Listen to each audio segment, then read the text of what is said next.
Hello students, welcome to ePathshala. My name is Arjinder Kaur and I am an assistant professor in the Department of Political Science, Postgraduate Government College, Sector 11, Chandigarh.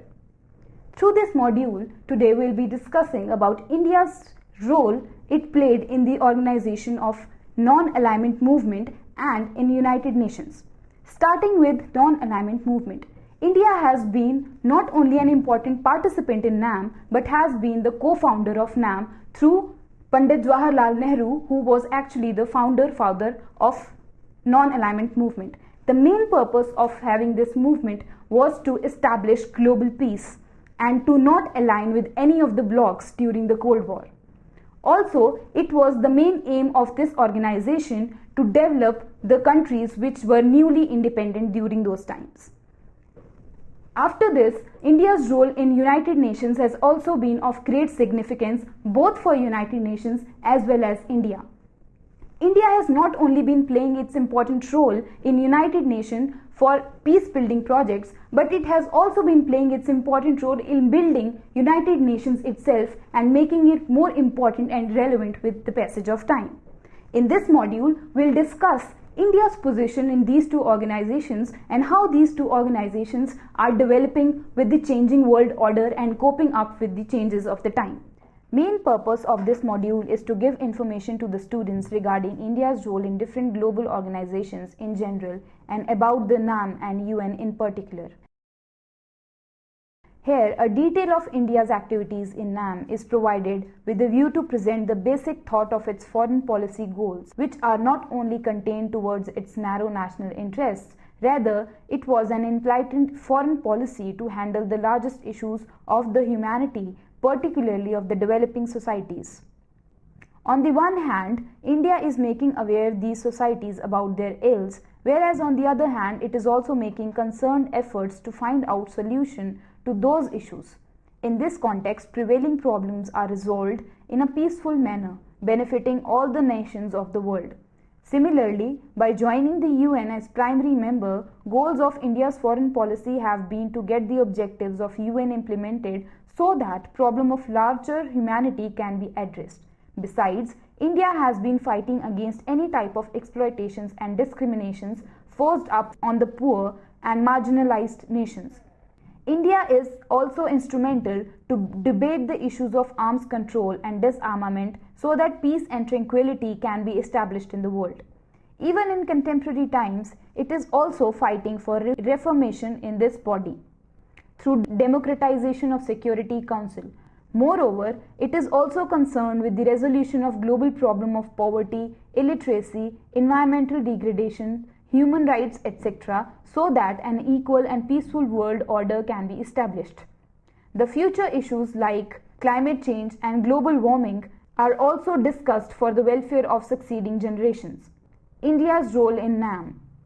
India's role through NAM was not only limited to the attainment of its foreign policy goals, but also to achieve a long-term objective of global peace and security. Hence, its efforts have been to work in all those areas through which tranquility in the world can be established. Therefore, main role of India through this movement was related to the followings: fight against colonialism, imperialism and racialism.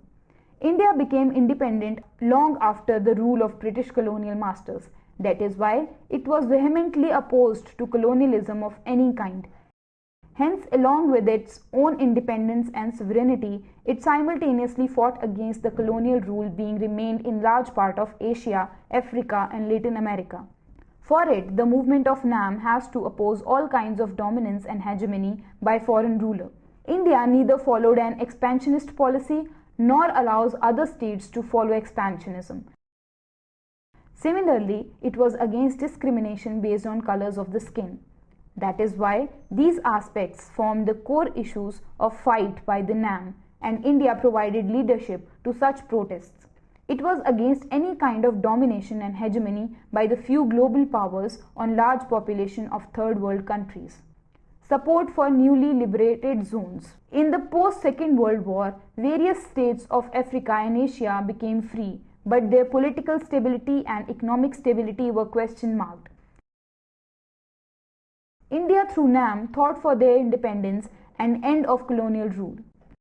Simultaneously, it prevented the outside intervention of powers and gave support to the idea of self-determination. When they became politically independent, their survival was very difficult due to poverty, illiteracy, disease, exploitation, etc. Hence, since the third NAM summit at Lusaka 1970, India raised the issue of new international economic order so that a non-exploitative economic system based on equality can be established. Hence, it made serious efforts for the viability of newly liberated zones. Efforts for the establishment of NEO. In the decades of 1950s and 1960s, political agenda of independence and sovereignty got importance in the activities of NAM. But after attaining these goals, it was realized that political systems of countries of third world are not technologically smoothly. Then it was realized that without economic independence, political freedom is false. Hence, since NAM's Algiers summit in 1973, economic agenda required the center stage. Here, existing Bretton Woods model, that is, World Bank, IMF and GATT of economic development was criticized and efforts were made toward the establishment of new international economic order. It is envisaged that this new model needs to be equalitarian and just, as the earlier system was discriminatory, favoring only the economically advanced nations. Collectively, these states raised the issue in the UN General Assembly and were successful in getting a declaration for the establishment of NEO on 1st May 1974 by the UN. During the Cold War era, NAM countries put the political pressure on the developed world in the form of North-South dialogue to get the same implemented, but they failed to succeed in the matter. In the post-Cold War era, when economic issues got significance, then also these efforts of NAM were not realized. Now this became all the more ardent to achieve because of process of globalization and awakening of NAM itself. However, India is still making efforts through the new regionalism approach and joining new permutation and combinations through 10R and ARC, SAFTA, ASEAN, EAS and other such forms. It is also making efforts at collective level to stop the adverse impact of the working of MNCs on the developing countries of NAM. Efforts towards disarmament. Since its inception, India through the Forum of NAM is engaged in its efforts towards disarmament in the world. India has raised such issues in all the forums of NAM and though their collective assertion in the UN. In the early 1960s, it was instrumental in approval of Moscow Test Ban Treaty through the Conference on Disarmament in the UN. It was also instrumental in the passing of NPT in the UN. But India always raised the problem of discriminatory nature of nuclear proliferation regime through the Forum of NAM. As a result, NAM was able to get the decade of 1970 declared as Decade of Disarmament by the UN. However, India's such support did not continue in the NAM in 1990s. It is because on the issue of CTBT, India got marginalized not only in the UN but also among the NAM countries. This became evident during the voting on CTBT when most of the NAM countries did not support India. Later, even when India contested for temporary membership of UNSC, only 40 out of 113 NAM countries voted in favor of India. When India declared itself as nuclear power after Pokhran II in May 1998, NAM countries did not look more positively towards India. But this scenario changed later on as India continued to make commitment and support for disarmament despite attaining nuclear status. However, NAM's declining influence in the post-Cold War era did not allow it to follow such agenda more aggressively. Fight against discriminatory nuclear regimes.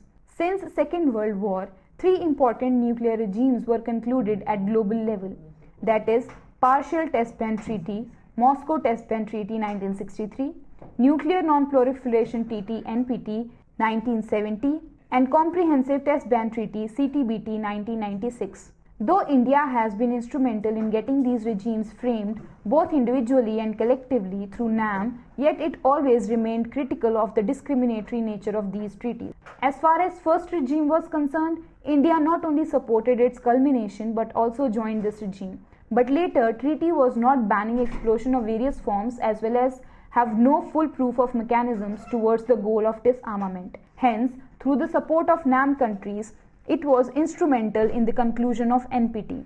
But when it realized that this treaty is based on double standards, that is, one for nuclear halves and another for nuclear have-nots, it rejected it and did not sign it even till date.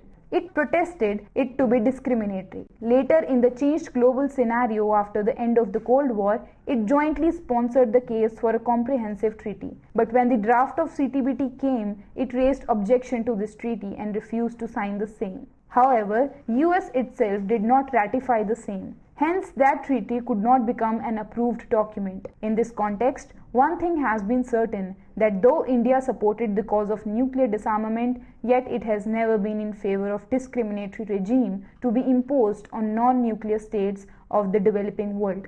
Therefore, it always saved the NAM states from the nuclear blackmailing by nuclear powers. Strengthening the foundation of peace. India did not organize the NAM only for a limited purpose of attaining independence for the colonial regime of Asia, Africa, and Latin America countries. Rather, its larger objective was towards the establishment of global peace. To attain this objective, NAM raised the issue of the ending the colonialism and imperialism, opposition to domination by the power, opposition to Cold War, and nuclear weapons. Establishment of NEO and smooth working of organizations. Thus, functioning of NAM was not only limited to the welfare and development of developing states, but was also to strengthening of very foundation of peace in the global order. Hence, all the activities of NAM were not only related to the welfare of its members, but also beneficial for the humanity at large. India was always instrumental in the system of these activities. India's role in the United Nations. India is not only a primary member of the UN but also took part in all the activities done by this organization. Besides, India has been instrumental in the strengthening of very bases of peace through this organization. India's role and contribution through UN can be evaluated through its participation in the following activities. Faith in the UN system. India not only supported the process of formation of the UN but also committed itself to the purpose and objectives of this organization. India's strong commitment towards this body is manifested in the form of its policy on Kashmir issue. It not only took this problem of resolution by this body, but also never regretted its non-resolution by this organization. India's faith in this body is mainly derived from its core values pursued by it during its freedom movement.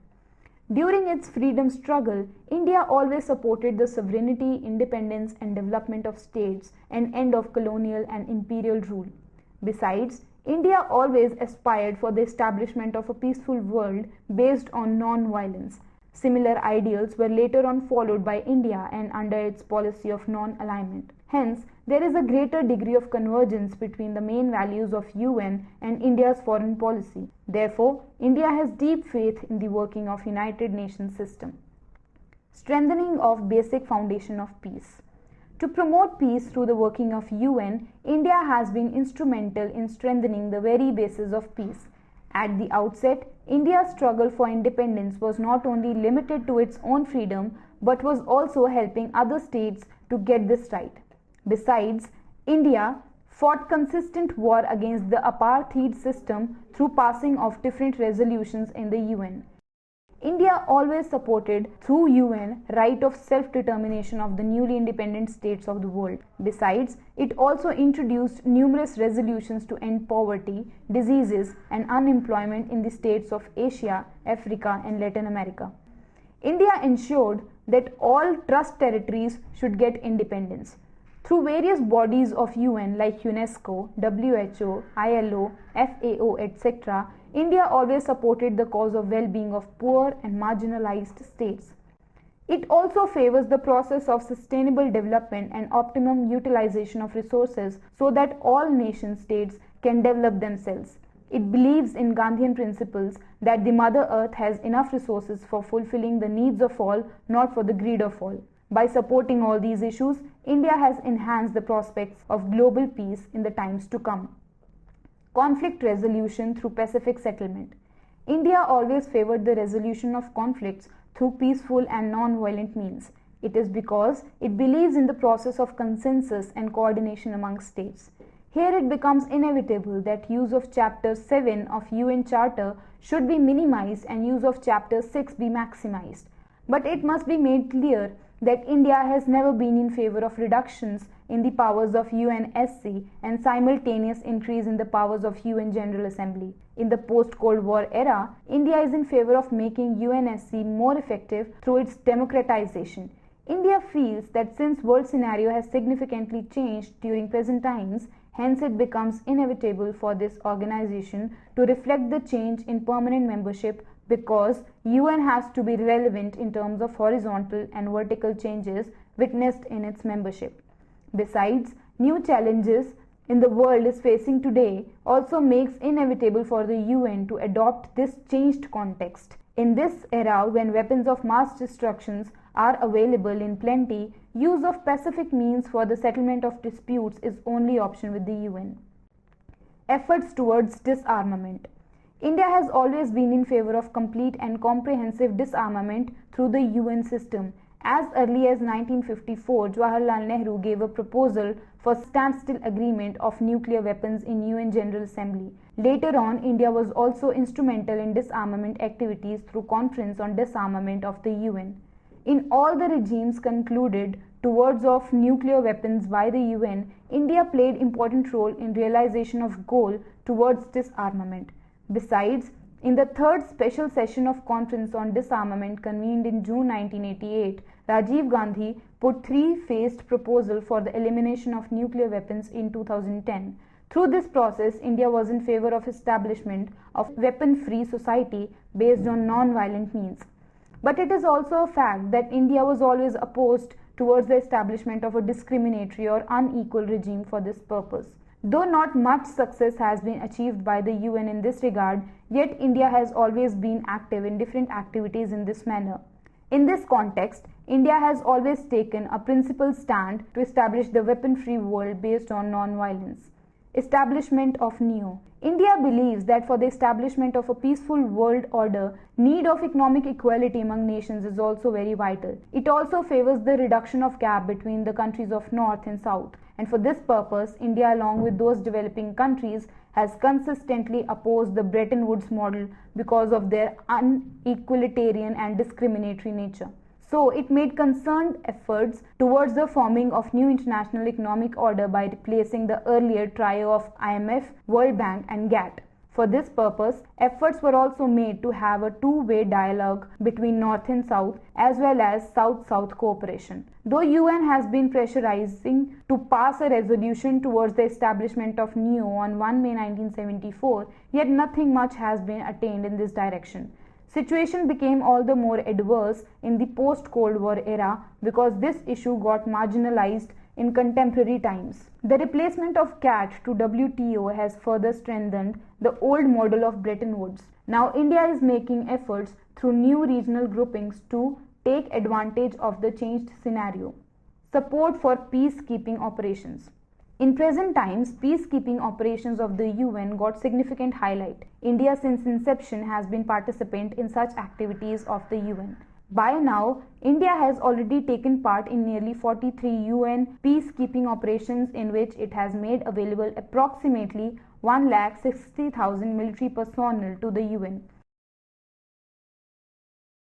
It not only contributed forces for the operations but has also performed important role during such activities. In these operations, India provided military advice and 13 commanders to the UN forces. India has unique distinction of providing one women battalion for UN operation in Liberia in 2007. To materialize such operations, India has to spend huge money from its exchequer. Besides, it has also faced problems in terms of loss of its soldiers in such combat operations. India's commitment to the cause of peace is such strong that despite above problem, it always agreed to such operations. As a result, India used to be consulted by numbers of times by the UN on various issues confronted by peacekeeping activities.